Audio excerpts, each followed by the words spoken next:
السلام علیکم پیارے بچوں، آج ہم تذکرہ کریں گے جابر بن حیان کا۔ جابر بن حیان جنہیں دنیا کا پہلا عظیم سائنسدان اور کیمیاءدان کہا جاتا ہے، دراصل امام جعفر صادق علیہ السلام کے شاگرد تھے۔ جابر نے اپنی زندگی کی سب سے قیمتی تعلیم اپنے استاد امام جعفر صادق علیہ السلام سے حاصل کی۔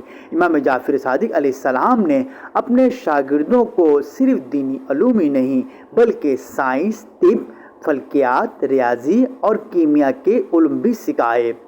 جابر بن حیان ہمیشہ کہا کرتے تھے کہ میری کامیابی اور علم کی بنیاد میرے استاد امام جعفر صادق علیہ السلام کی تعلیمات ہیں۔